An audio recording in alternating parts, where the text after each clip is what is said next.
اعوذ باللہ من الشیطان الرجیم بسم اللہ الرحمن الرحیم واللاتی یاتین الفاحشۃ من نسائکم فاستشہدوا علیہن اربعۃ منکم فإن شہدوا فامسکوہن فی البیوت حتی یتوفاہن الموت او یجعل اللہ لہن سبیلا۔ صدق اللہ العظیم۔ ساتواں حکم ہے 14 حکموں میں سے جو احکام رعیت ہے۔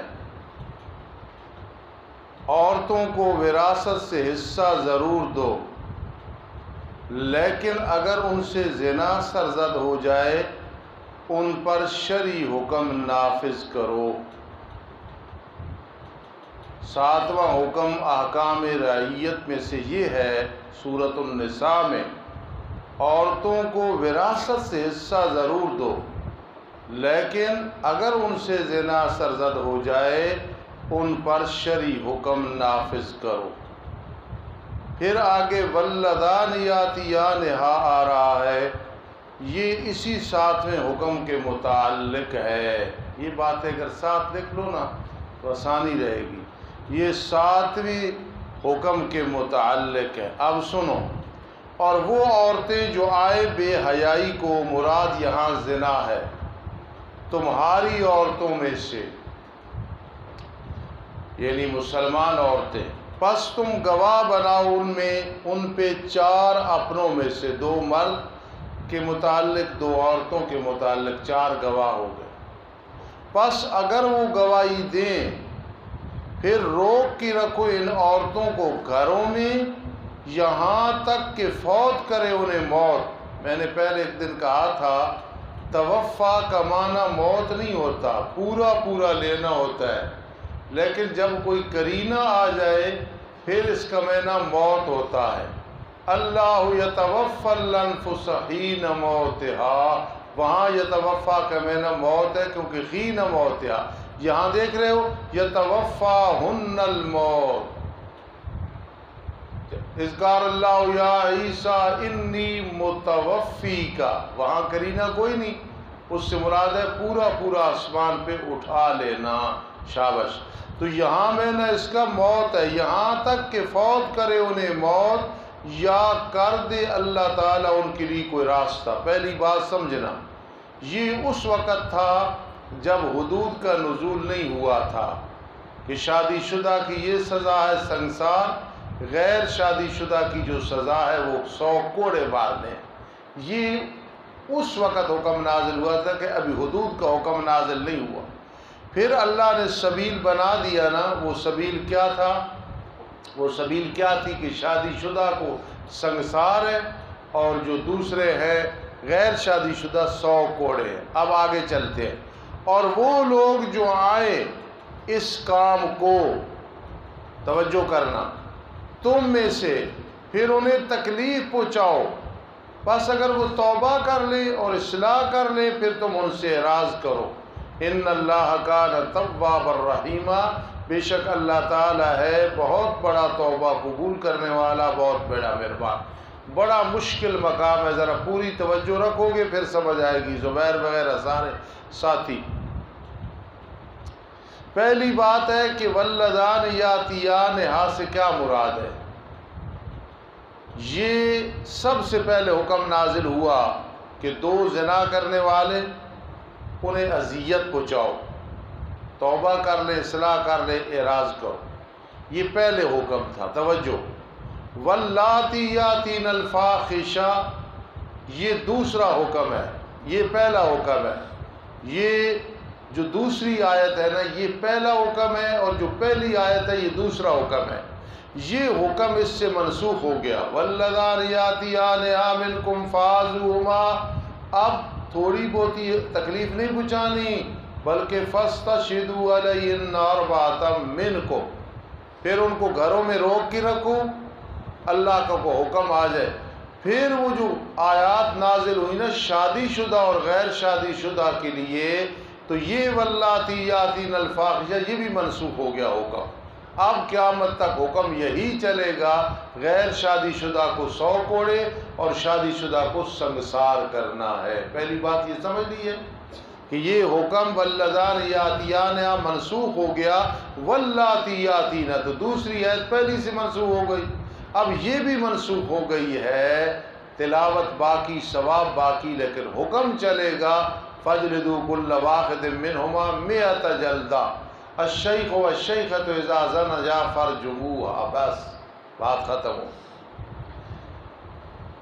اور بعض مفسرین کرام فرماتے ہیں، اور یہ بات مجھے زیادہ اچھی لگتی ہے، آپ خیال کرنا کہ ہا ضمیر سے مراد لواطت ہے، مسئلے میں شرم نہیں کرنا، میں نہیں سمجھاؤں گا پھر کہاں سمجھو گے، اس سے مراد لواطت ہے، کوئی غلام بازی کرے، لڑکوں والا کام کرے تو حکم ہے فآذوہما، ان دونوں کو تکلیف دو۔ قاضی شمس الدین علیہ رحمت فرماتے ہیں یہ بھی حدود کے نزول سے پہلے تھا، پھر ہے کہ وقت کا بادشاہ اور قاضی سخت سزا دے، وَلَوْ بِحَدْمِ الْجِدَارِ عَلَيْهِ، اگر وہ کہہ دے تو پوری دیوار ان دونوں پہ گرا دو، ٹھیک ہے۔ اس لیے اس ہا ضمیر سے مراد لواطت ہے، اور مفسرین کرام رحمہ اللہ تعالیٰ فرماتے ہیں کہ واللذان یاتیان ہا سے مراد یہ بھی ہے دو عورتیں جو آپس میں اپنی کسی لحاظ سے شہوت پوری کر لے، وہ بھی اسی حکم میں واللذان یاتیانہما۔ چلے جی، انما التوبۃ علی اللہ للذین یعملون السوء بجہالہ، نہیں سوائے اس کے توبہ کا قبول کرنا اللہ کے ذمے ان لوگوں کے لیے ہے جو برے اعمال کرتے ہیں بے وقوفی کی وجہ سے، چاہے جان بوجھ کی کیا، بے وقوفی ہو گئی، اور پھر توبہ کر لیتے ہیں جلدی، بس یہ لوگ ہیں اللہ ان پہ رجوع کرے گا۔ وَكَانَ اللَّهُ عَلِيمًا حَكِيمًا، اور اللہ پاک ہے خوب جاننے والا، حکمت والا۔ میرے عزیزوں، میں نے کئی دفعہ سمجھایا اللہ کے کچھ نام ہیں جن میں تخلق چلتا ہے۔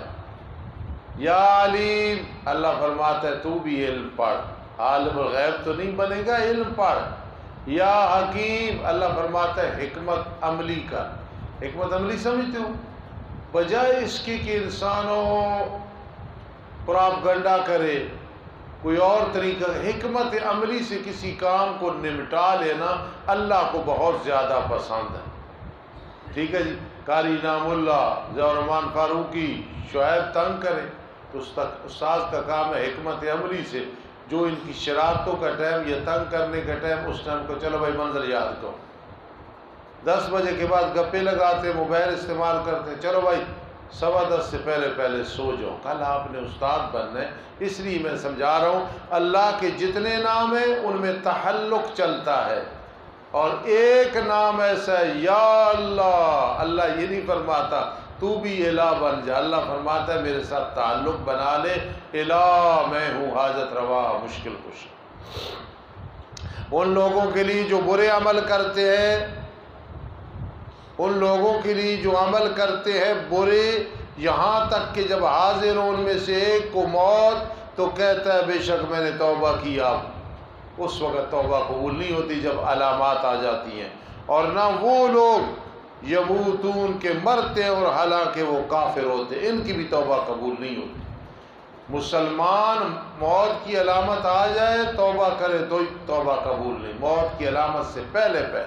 اور کافر کفر کی حالت میں مرے کوئی توبہ قبول نہیں، کوئی ایصال ثواب کا فائدہ نہیں ہوگا۔ یہ لوگ ہم نے تیار کر رکھا ہے ان کے لیے عذاب دردناک۔ 8واں حکم رعیت 14 میں سے، ورثہ میں مال ملا کرتا ہے، عورتیں نہیں ملا کرتی، ان کی رضامندی سے ان کے ساتھ نکاح کرو۔ تمہارا کوئی فوت ہو گیا، پیچھے عورتیں رہ گئی، وہ وراثت میں نہیں ہے، وہ مانے تو ان کا نکاح اپنے ساتھ ہو سکتا ہے، کرو کسی کے ساتھ کراؤ، لیکن عورت کو وراثت نہ سمجھنا کہ یہ بھی وراثت ہے، جس کا مرضی ہے وہ ہاتھ لگائے۔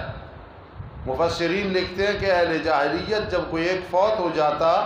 تو وارثوں میں سے اپنا کپڑا اس کی بیوی پہ ڈالتے، جس کا کپڑا اس کے جسم کے ساتھ اٹیچ ہو جاتا، چاہتا تو نکاح کر لیتا، مار بھی نہ دیتا، چاہے تو آگے نکاح کر لیتا اور مار خود لے لیتا، ٹھیک ہے، اور آگے وراثت میں بھی محروم کرتے۔ یہ 8واں حکم ہے عزیزو، یا ایھا الذین آمنوا، اے ایمان والو، نہیں حلال تمہارے لیے کہ وارث بنو تم عورتوں کے جبرن، جتنی میری طاقت ہے میرا اللہ جانتا ہے، اس کو میں سمجھاتا ہوں، کوئی نہ سمجھ آئے تو بعد میں ضرور سوال کیا کرو۔ یہ کہ تم وارث بنو عورتوں کے جبرن، ایسے نہیں کرنا، اور نہ تم ان کو روک کے رکھو، اگر وہ تمہارے ساتھ رہنا نہیں چاہتی تو نہ روک کے رکھو۔ کوئی ایسی رشتہ دار عورت ہے جس کے ساتھ تمہارا نکاح ہو سکتا ہے، بیوہ ہو گئی ہے، اس پہ تسلط نہ جماؤ کہ تم میرے ساتھ ہی نکاح کر، نہ روک کے رکھو تم ان کو، تاکہ لے جاؤ تم بعض وہ چیز جو تم نے ان کو دی ہے، حق مار لے لو۔ ہاں مگر یہ کہ آئیں وہ جی واضح بے حیائی کے ساتھ زنا شروع کر دیں، پھر آپ ان پہ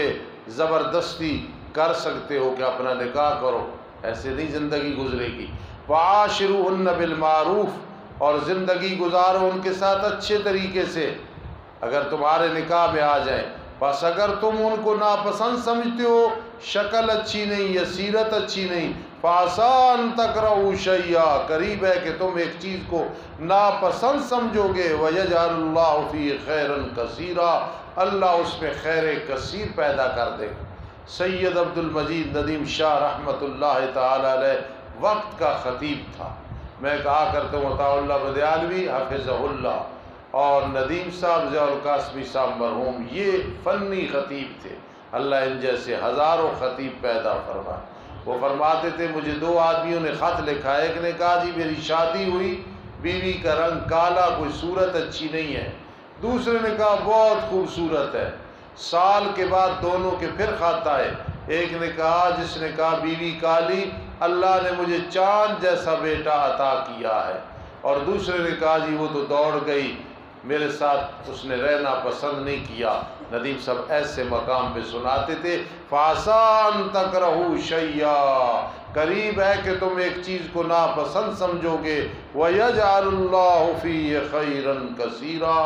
اللہ اس میں خیر کثیر بنا دے گا، اولاد دے گا، برکات دے گا۔ ہمیشہ حسن و جمال کو نہ دیکھو، سیرت کو دیکھا کرو۔ جنت کی حوروں کا ذکر آیا تو اللہ نے یوں نہیں فرمایا بہت خوبصورت، وہ تو ہوں گی، لیکن اللہ نے فرمایا خیرات حسان، سیرت بھی اعلیٰ ہوگی، صورت بھی اعلیٰ ہوگی۔ جنت کی حوروں کی سیرت کا پہلے تذکرہ کیا ہے، وَيَجْعَلُ اللَّهُ فِيهِ خَيْرًا كَثِيرًا۔ انشاءاللہ چوتھا پارہ مکمل ہوگا، پانچواں انشاءاللہ ایک رکوع بھی ہوگا۔ ربنا تقبل منا، بسم اللہ الرحمن الرحیم۔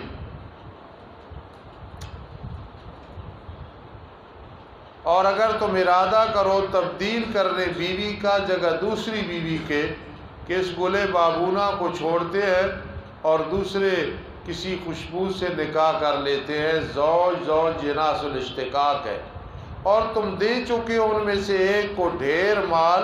پھر نہ پکڑو تم اس سے کچھ بھی، آخر اکٹھے رہے ہو، اب اس بیوی سے واپس نہ لو، کیا تم پکڑتے ہو اس سے بہتان لگا کے، ظلم کر کے، واضح گناہ کر کے، اس نے اپنی جان تمہارے حوالے کی ہے، اور ایک دوسرے تک افضا بعضکم الی بعض ہوا ہے، اب حق مار نہ لو۔ اور کیسے تم پکڑ سکتے ہو اس سے حق مار، حالانکہ تاکید پہنچایا ہے بعض تمہارے نے بعض کی طرف، خلوت تمہیں نصیب ہوئی، ایک دوسرے کو چھوا، جمع کیا، بعض تاکید پہنچا چکا ہے بعض تمہارا بعض کی طرف، اور انہوں نے پکڑا تھا تم سے پکا وعدہ، تم انہیں سنبھال نہیں سکے تو اب چھوڑو بیچاریوں کو۔ وَلَا تَنْكِحُوا مَا نَكَحَ آبَاؤُكُم مِّنَ النِّسَاءِ، زمانہ جاہلیت پہ ایسے ہوتا تھا، باپ نے ایک عورت سے نکاح کیا، اس نے چھوڑا تو بیٹا کر لیتا تھا، فرمایا نہ نکاح کرو ان عورتوں سے کہ نکاح کیا تمہارے باپوں نے عورتوں سے۔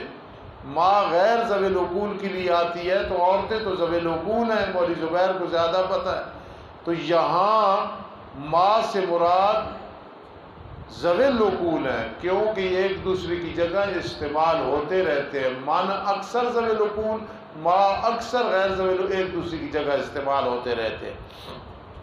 یہ نامہ حکم ہے، نامہ حکم کہ نکاح کرو لیکن دیکھ کی کرو، اس سے نکاح جائز ہے یا ناجائز ہے، نہ نکاح کرو تم ان سے کہ نکاح کیا تمہارے باپوں نے عورتوں سے، مگر وہ جو تاکہ گزر چکا ہے پہلے زمانہ جاہلیت میں، بے شک یہ بے حیائی کا کام ہے، برا ہے، وساء سبیلا، اور برا ہے راستہ۔ میرے عزیزو یاد رکھنا، قاری انعام اللہ اگر کہے استاد جی باپ کی بیوی سے تو آدمی نکاح نہیں کر سکتا، ماں کے علاوہ کوئی اور اس کے نکاح میں ہو، تو دادا باپ میں دادا بھی آئے گا، پر دادا بھی آئے گا کہ کسی کے دادے نے کوئی چھوڑی تو پوتا کہے کہ میں اب اس دادی سے نکاح کر لوں، نہیں ہوگا، آباب اجداد بھی آ جائیں گے۔ جو بھائی مجھے پتا ہوتا ہے میں کبھی بخل نہیں کرتا۔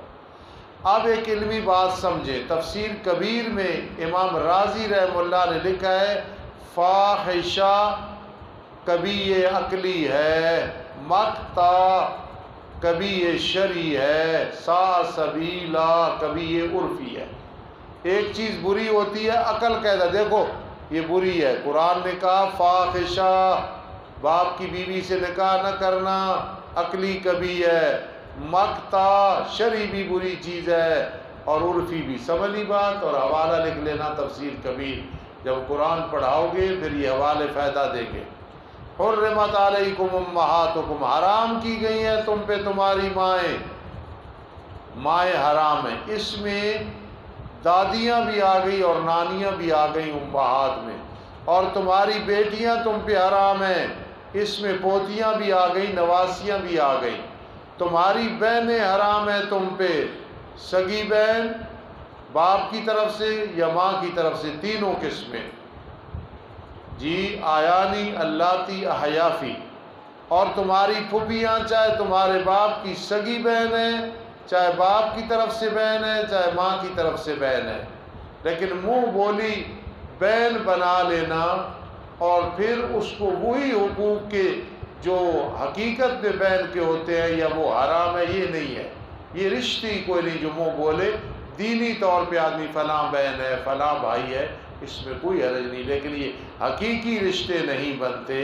تمہاری پھوپھیاں اور تمہاری خالائیں، چاہے تمہاری ماں کی سگی بہنیں ہیں، باپ کی طرف سے ہے ماں کی طرف سے ہے، اور تمہاری بھتیجیاں، چاہے سگا بھائی چاہے پدری چاہے مادری، اور تمہاری بھانجیاں بھی حرام ہے، چاہے تمہاری سگی بہنیں چاہے باپ کی طرف سے چاہے ماں کی طرف سے، اور تمہاری وہ مائیں، یعنی حرام کی گئے تم پہ تمہاری وہ مائیں جنہوں نے تمہیں دودھ پلایا ہے۔ کہ حیدری کو ایک عورت نے دودھ پلایا، اب وہ اس کی ماں بن گئی ہے، لیکن یہ 10 سال کا اور کسی کا خبیث دودھ پی لے وہ ماں نہیں بنے گی، یہ مدت رضاعت میں کسی کا دودھ پی لے جی تو وہ ماں بنے گی، یہ مقصد ہے۔ اور یہاں ضمناً بات آ گئی، خامد اپنی بیوی کا دودھ پیے نا تو یہ حرام ہے، جس طرح شراب حرام ہے،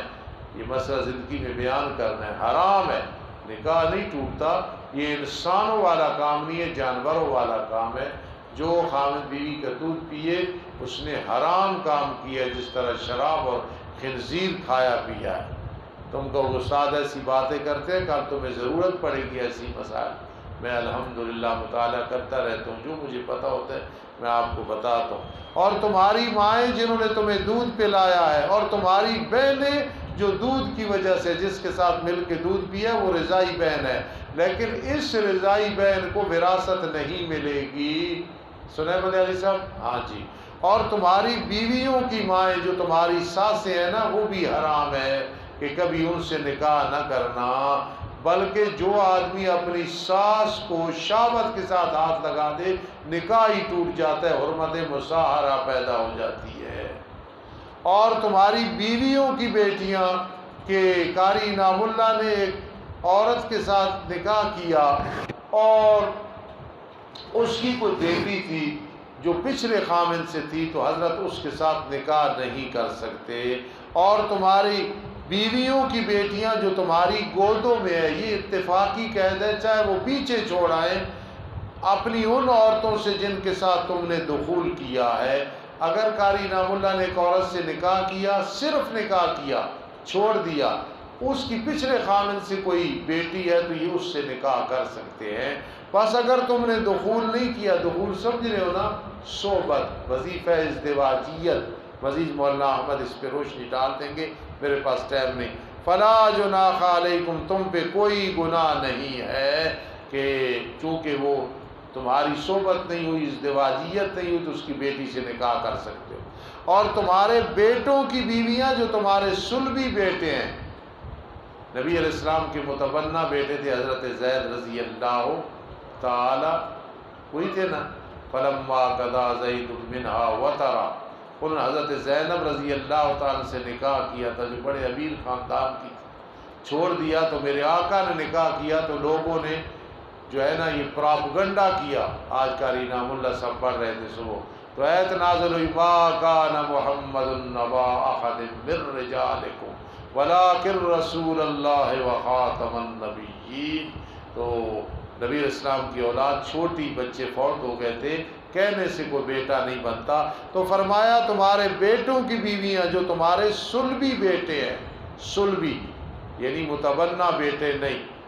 وان تجمعوا بین الاختین، یہ قاری یوسف ہے نا پنڈی والا، اللہ اسے خوش رکھے، یہ یہاں پڑھتا رہا ہے، تو میں اس وقت میری چھوٹی عمر تھی، شادی بھی نہیں ہوئی تھی، اسے میں بیٹا کہتا تھا، متبنہ بیٹا، تو یہ بھی ابو جی کہتا تھا۔ یہاں میں اندر پڑھا رہا تھا، باہر کوئی آدمی آیا، اس نے کہا استاذ کدھر ہے، تو اس نے کہا، چھوٹا سا تھا بالکل،